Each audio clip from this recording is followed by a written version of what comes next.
Assalamualaikum warahmatullahi wabarakatuh. Saya Rizky Ramadhani dari PGMI 3 dengan NIM 0306212170 akan mereview materi dari kelompok 11 dan 12 dari mata kuliah Administrasi Pendidikan.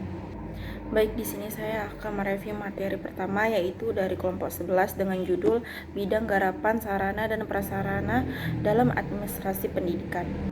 Yang pertama saya akan membahas mengenai pengertian bidang garapan sarana dan prasarana dalam administrasi pendidikan. Bidang garapan sarana dan prasarana dalam administrasi pendidikan merujuk pada segala hal yang terkait dengan pengelolaan dan pemeliharaan fasilitas fisik serta infrastruktur yang digunakan dalam proses pendidikan. Ini mencakup berbagai macam hal seperti bangunan sekolah, ruang kelas, perpustakaan, laboratorium, fasilitas olahraga, serta segala peralatan dan perangkat yang dibutuhkan untuk mendukung kegiatan belajar mengajar. Nah, dalam konteks administrasi pendidikan, bidang ini bertanggung jawab untuk merencanakan, mengorganisir, mengawasi, dan memastikan bahwa sarana dan prasarana yang ada memenuhi standar yang ditetapkan, aman, dan berfungsi dengan baik untuk mendukung proses pembelajaran dan kegiatan sekolah lainnya. Nah, bidang garapan menjadi pondasi dasar penting bagi pelaksanaan pendidikan. Kajian utama manajemen pendidikan guna meningkatkan kualitas pendidikan melibatkan beberapa unsur yakni sumber daya manusia, kurikulum, pembiayaan, sarana dan prasarana, hubungan masyarakat, dan kompetensi lulusan. Selanjutnya ada beberapa bidang garapan sarana dan prasarana dalam administrasi pendidikan. Yang pertama itu ada manajemen fasilitas, yang kedua pemeliharaan infrastruktur, yang ketiga pengadaan peralatan dan bahan, yang keempat teknologi informasi dan kombinasi atau TIK, lalu yang kelima ada manajemen kebersihan dan keamanan, lalu yang keenam pengelolaan transportasi, baru yang ketujuh pengelolaan lingkungan hidup, lalu yang kedelapan pengelolaan ruang.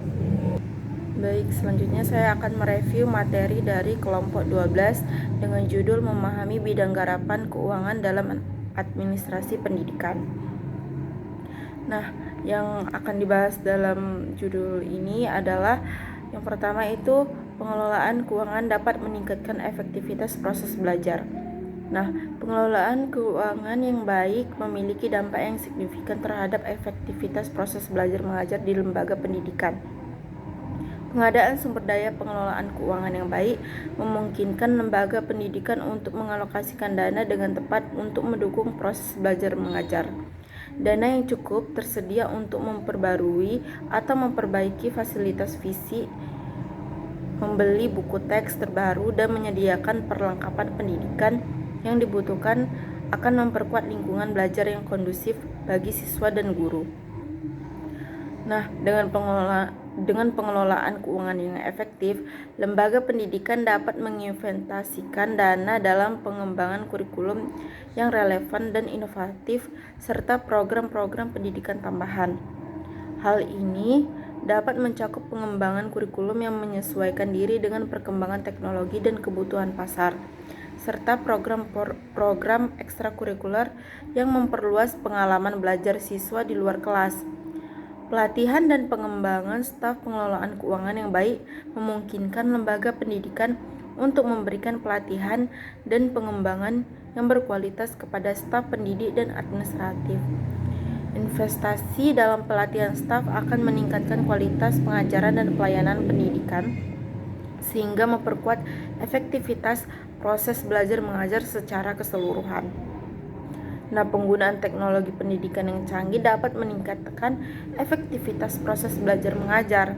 Nah, dengan pengelolaan keuangan yang baik, lembaga pendidikan dapat memperbarui infrastruktur teknologi mereka, memberi perangkat lunak pendidikan yang terkini, dan menyediakan pelatihan untuk guru dalam penggunaan teknologi tersebut sehingga meningkatkan kualitas pembelajaran di kelas.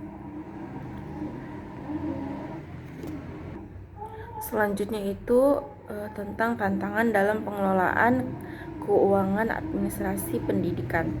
Nah, tantangan dalam pengelolaan keuangan administrasi pendidikan dapat menjadi penghalang yang signifikan bagi berlangsungnya operasional dan pengembangan lembaga pendidikan. ketidakpastian anggaran salah satu tantangan utama dalam pengelolaan keuangan administrasi pendidikan, yang dimana ketidakpastian anggaran terutama karena fluktuasi pendanaan dari pemerintah atau sumber dana lainnya. Untuk mengatasinya, lembaga pendidikan perlu mengembangkan kebijakan pengelolaan risiko keuangan yang adaptif, termasuk merencanakan cadangan dana darurat dan memperkuat sumber daya alternatif. Nah, biaya operasional yang terus meningkat menjadi tantangan lain dalam pengelolaan keuangan administrasi pendidikan. Untuk mengatasi hal ini, lembaga pendidikan perlu melakukan audit internal secara teratur untuk mengidentifikasi area-area di mana penghematan dapat dilakukan tanpa mengorbankan kualitas pendidikan. Selain itu, mereka dapat menjalin kemitraan dengan organisasi non-profit atau swasta untuk mendapatkan sumber daya tambahan. Pengelolaan infrastruktur dan teknologi pendidikan merupakan tantangan tersendiri, terutama dengan percepatan perubahan teknologi yang cepat. Untuk mengatasi ini, lembaga pendidikan perlu mengalokasikan dana untuk investasi dalam infrastruktur teknologi yang berkelanjutan dan memprioritaskan dana untuk investasi dalam infrastruktur teknologi yang berkelanjutan seperti pelatihan staf untuk memastikan penggunaan yang efektif dari perangkat dan sistem baru. Baik, mungkin cukup sekian review materi dari saya. Jika ada kesalahan, saya mohon maaf. Wabillahi taufiq wal hidayah. Wassalamualaikum warahmatullahi wabarakatuh.